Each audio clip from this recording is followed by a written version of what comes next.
कि एक तरफ वक्फ को लेकर जहां पूरे मुस्लिम समाज में बेचैनी और कई स्टेटों में तो वो प्रदर्शन भी नहीं कर सकते, इसमें भी रोक लगी है, वहीं दूसरी तरफ बीटीएमसी एक्ट जिसके कारण पूरे बौद्ध समाज में, पूरे अम्बेडकर समाज में, यही नहीं मैं यूएस का दौरा करके लौटा हूं, पूरे अमेरिका में भी रहने वाले भारतीयों में, बुद्धिस्टों में, अम्बेडकरवादियों में बहुत बेचैनी।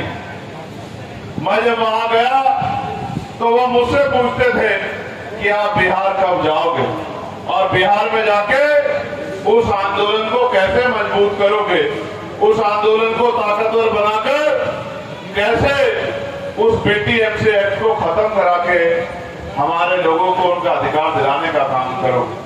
तो मैं उनसे यही कहता था कि हम पहले बिहार में सोए हुए अपने अधिकारों को आंख बंद करके छीनता हुआ देख रहे, अपने लोगों को जागरूक करने का काम करेंगे और फिर जिनको हमारे तरह सताया जा रहा है, जिनको भविष्य में शायद आज एहसास हो ना हो, लेकिन आने वाले कल में एहसास होगा जब आपकी मस्जिदें, आपकी दरगाहें, आपकी खानकाहें, आपके कब्रिस्तान और जो तमाम तरह की आपकी महत्वपूर्ण जगहें हैं, जब उनको आपसे छीना जाएगा तब शायद आपको एहसास होगा कि किस तरह से सरकार योजनाबद्ध तरीके से आपके अधिकारों को और आपकी जगहों को कानून बना के लूटने का काम कर रही है।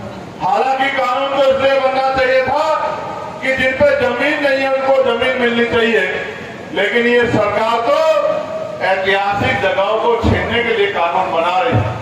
मैं आज इस धरती से कहता हूं कि हम कल भी वक्फ के खिलाफ थे और आज भी जो वक्फ पे अमेंडमेंट करके नया कानून बनाया गया है, हमने पार्लियामेंट में भी इसका विरोध किया था और सड़कों पे भी हमारा विरोध जारी रहेगा। इस बात का मैं आपको विश्वास दिलाता हूं।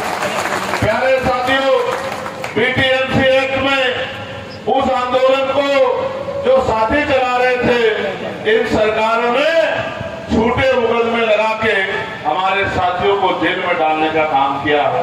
अगर आप सोए हुए समाज नहीं होते तो इस सरकार की हिम्मत नहीं पड़ती कि ये हमारे भद्दे साथियों को मुकदमे लगा के जेल में डाल देती। आपको क्या लगता है कि आपको ये अधिकार आसानी से मिल जाएगा?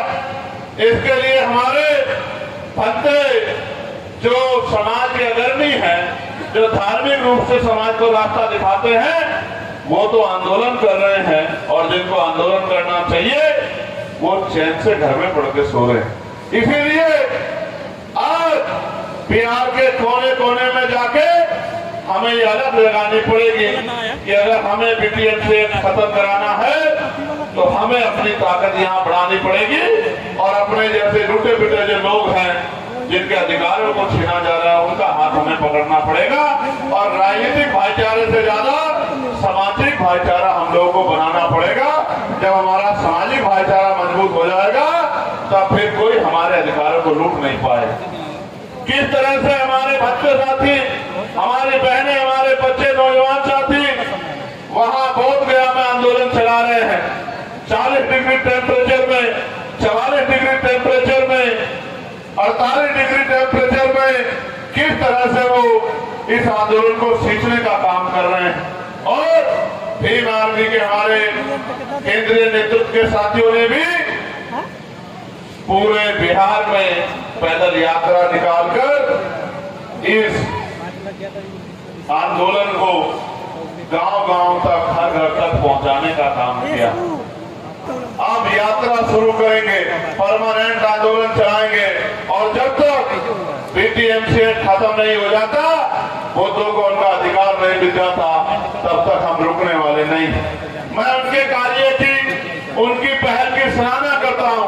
भाई अमर ज्योति जी के, भाई रितेश यादव जी के, भाई जौहर आजाद जी के, हमारे संतोष भाई के, तमाम साथियों के, उनके संघर्ष की मैं सराहना करता हूँ। भाई अफसर जी के, पीके आजाद जी के, मैं उनको भी कहना चाहता हूँ कि उनको भी कमर कसनी चाहिए और घर घर तक ये बात पहुंचनी चाहिए कि जो बाबा साहब अम्बेडकर ने कहा था कि मांगने से भीख मिलती है, अधिकार छीनने पड़ते हैं।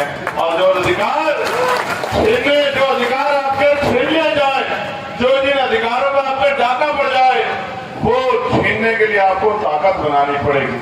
मैं तो धन्यवाद देता हूं, इतनी बड़ी संख्या में हमारी मातृशक्ति यहाँ पहुंची है। और तमाम सरकारी सिस्टम है, फिर एडमिनिस्ट्रेशन है, क्यों नहीं मिलता न्याय?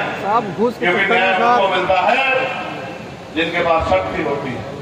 अगर आप इसी जीवन में खुश हो मेरे भाइयों मुजफ्फरपुर के, तो कोई दिक्कत नहीं है।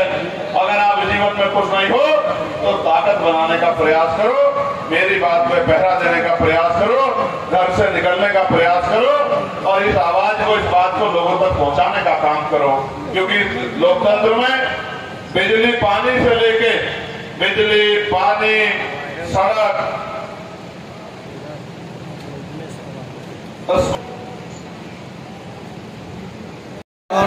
बताओ क्या नाम था? क्या अपने भाई रंजीत को भूल गए हो क्या? क्यों हत्या हुई उसकी?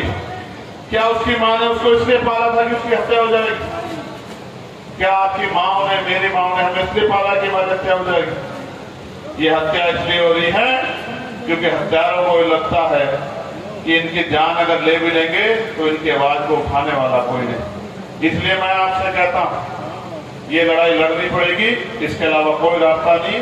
हम इस लड़ाई से हट नहीं सकते हैं और हम महापुरुषों के मिशन को आगे बढ़ाने वाले लोग हैं, हमें पीछे हटना भी नहीं।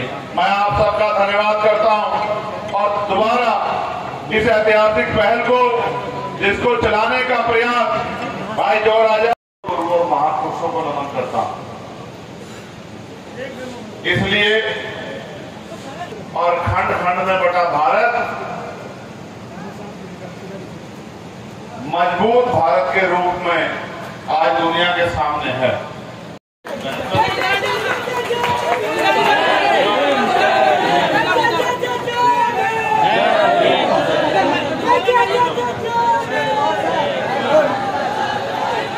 पूरे देश को गौरवमय बना दूंगा और देश का जो सोच है पूरे जीवन में। लेकिन मैं आपको बता देना चाहता हूं कि विश्व